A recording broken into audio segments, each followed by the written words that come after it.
आप देख रहे हैं देश का विशाल न्यूज नेटवर्क न्यूज नेशन 81। इरादा सच दिखाने का। खबर उत्तर प्रदेश के जिला मैनपुरी से है, जहां दिनांक 31/10/2023 को श्री लोकेश कुमार अग्रवाल प्रांतीय अध्यक्ष के मैनपुरी पहुंचने पर व्यापारियों ने प्रदेश अध्यक्ष का भव्य स्वागत किया। प्रदेश अध्यक्ष ने मैनपुरी जिले के व्यापारी मंडल के सभी पदाधिकारियों के साथ बैठक में बोलते हुए श्री अग्रवाल ने बताया कि प्रदेश के अधिकांश जिलों में व्यापारी सेना के गठन की तैयारियां चल रही हैं। व्यापारियों में इस सेना में शामिल होने के लिए भरपूर उत्साह है।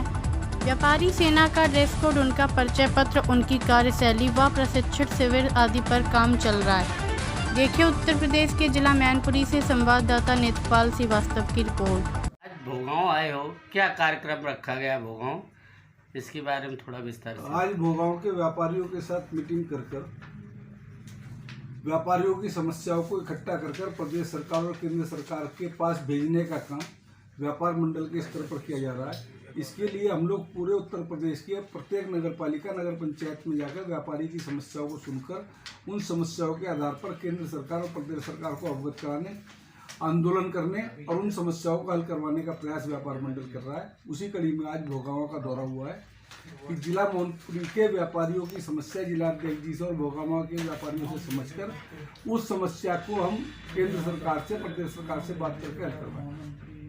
आज की तारीख में व्यापारियों को अपराधी घोषित करने का, व्यापार करना एक अपराध है जी। एक ऐसी सोची समझी साजिश मल्टीनेशनल कंपनी ऑनलाइन शॉपिंग की चल रही है। साप्ताहिक बंदी के नाम पर व्यापारियों को उत्पीड़न किया जा रहा है। सैंपलिंग के नाम पर मल्टीनेशनल कंपनी के, बड़ी कंपनियों के, कॉर्पोरेट घरानों के पैक्ड आइटम पर व्यापारी को अपराधी बनाया जा रहा है, जबकि उसकी पैकिंग में उसका कोई अपराध नहीं है। हमारा भारत का संविधान ये कहता है कि जिसने कोई अपराध नहीं किया उसे सजा नहीं हो सकती। मगर वर्तमान समय में जो हमने अपराध नहीं किया, खाने पीने का सामान जब हमारा व्यापारी बेचता है, उस व्यापारी को अपराधी घोषित करने का काम हमारे भ्रष्ट अधिकारी कर रहे हैं, जिसके लिए व्यापार मंडल एक बड़े आंदोलन की तैयारी कर रहा है और हम सड़कों पर उतरकर ऐसे अधिकारियों को सबक सिखाने का काम करेंगे। एक्ट में, कानून में व्यवस्था दी गई है कि जिन व्यापारियों की 40 लाख रुपए तक की टर्नओवर नहीं है वो जीएसटी से बाहर रहेंगे। मगर हमारे अधिकारी नाजायज उत्पीड़न कर प्रत्येक व्यापारी को जीएसटी में लाने की साजिश कर रहे हैं। या तो सरकार सभी व्यापारियों पर जीएसटी लागू करे, जब एक्ट में और कानून में 40 लाख तक की छूट है, फिर उस व्यापारी क्या सर्वे छापे की बात क्यों की जाती है।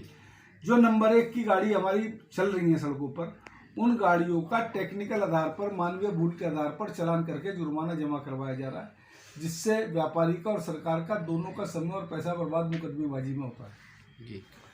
कर अवंचना के लिए गाड़ी रोकी जानी चाहिए। उसके अलावा अगर गाड़ी अधिकारी रोकने का काम करेंगे तो उन अधिकारियों को व्यापार मंडल पूरे प्रदेश में सबक सिखाने का, दौड़ाने का काम करेगा। इसी तरीके से फूड एक्ट में जब व्यापारी का सैंपलिंग की बात आती है, उसका उत्पीड़न किया जाता है, तो उसे व्यापार मंडल नहीं होंगे। आज से 60 साल पहले, 70 साल पहले, 80 साल पहले खाने पीने के सामान के मानक तय हुए। उस समय खेती में रासायनिक खाद और कीटनाशक नहीं डलते थे। आज खेती में अंधाधुंध रासायनिक खाद और कीटनाशक डलते हैं, जब खेती में रासायनिक खाद और कीटनाशक डालने के मानक तय नहीं है। और जो भूगर्भ जल है जिससे सिंचाई होती है, आज उसमें भारी केमिकल इम्बैलेंस हो चुका है।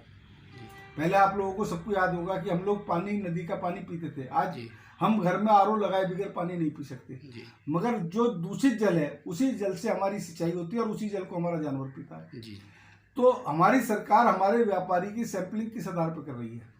जब तक खेती में कीटनाशक, रासायनिक खाद डालने के मानक तय न हो और पानी का शुद्धिकरण सिंचाई के पानी का ना हो, जब तक व्यापारियों के सैंपल भरे जाने बंद किए जाने चाहिए। यदि सरकार सैंपल इसी तरीके से व्यापारियों को भरकर व्यापारी को अपराधी घोषित करने का काम करेगी, तो व्यापारी एक वृहद आंदोलन चलाकर सरकार के विरुद्ध कार्य करेगा और उस कार्य की समझ जिम्मेदारी केंद्र सरकार और प्रदेश सरकार की होगी।